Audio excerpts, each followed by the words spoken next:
Welcome to NEXTGames Dungeon Series. Today, covering the Banished Cells I on the Veteran difficulty.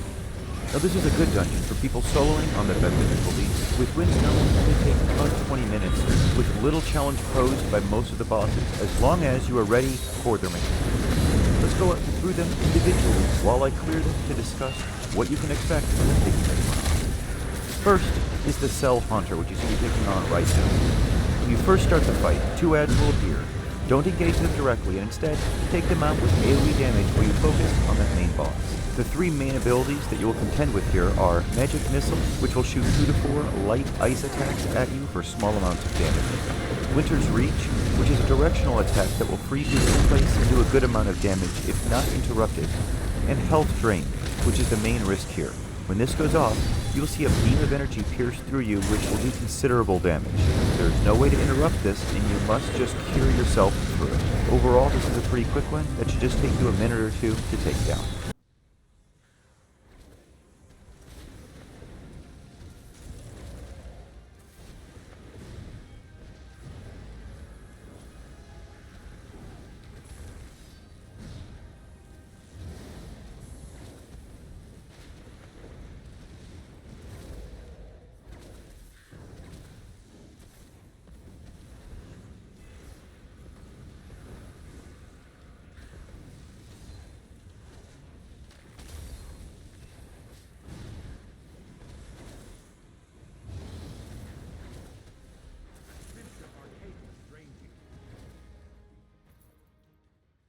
Now the second boss in this dungeon is Shadowrend, a large Clanfear type boss who also has 3 abilities.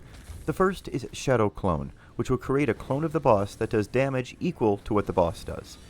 Now you want to take out this clone as quickly as you can, as he does have substantially less health than the boss, and then get back to dealing your primary damage on that boss as quickly as you can. Now the next ability will only trigger if you run from the boss, and it's called Charge and Devour. Now if this occurs, it will normally one-shot you before you can heal yourself, so be sure not to run from the boss at any point during this fight once he's engaged. Now the final attack or ability that you can see is a Tail Swipe, and it's the biggest single risk here, as it can one-shot you if not blocked, so make sure you block it when it's being readied. Now simply standing in one spot and blocking while getting all of your abilities damage in saves you from getting into trouble on this one and actually many of the others in this dungeon. So while it will slow you down for a little bit by not getting in standard light and heavy attacks, it will allow you to easily contend with all of those abilities that can easily one-shot you if not blocked. Once again, this one should normally only take you about 2 minutes.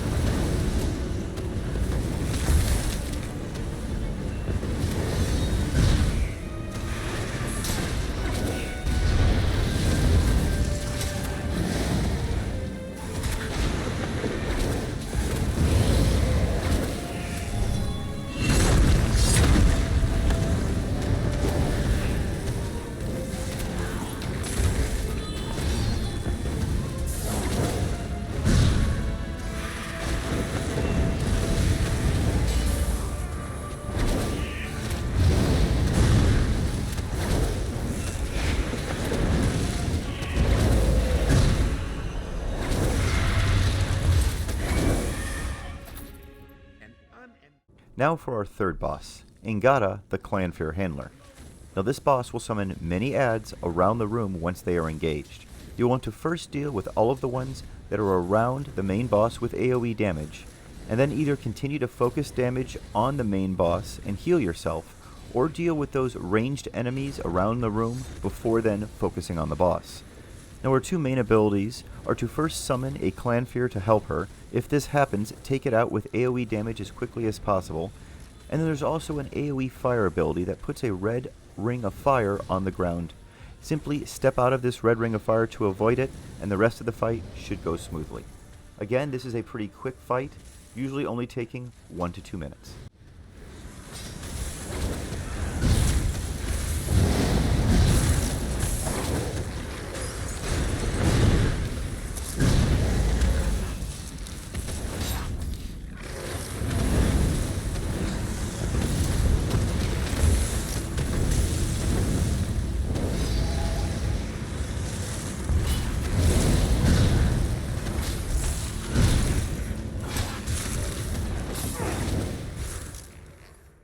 For our fourth boss, you'll be taking on the Skeletal Destroyer, who looks a lot nastier than he really is.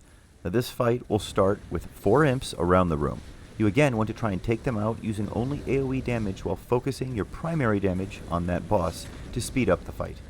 Now while fighting him, you will see 3 main abilities used. The first is Summon Skeletons, which you will use about every 10 seconds. Now if these summoned skeletons are not killed, they will explode.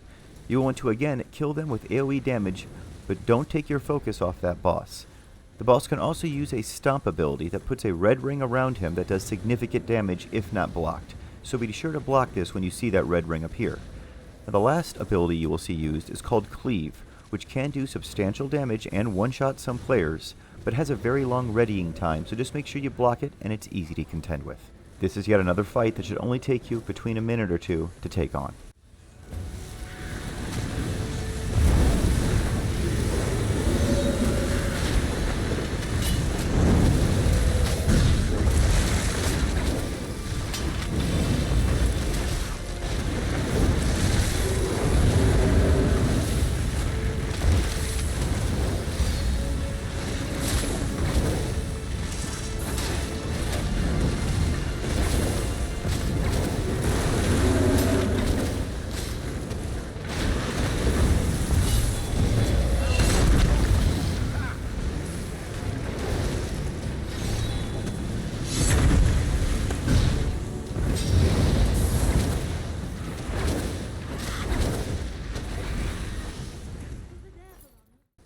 This brings us to our 5th and final boss of this dungeon, the High Kindred Rillis.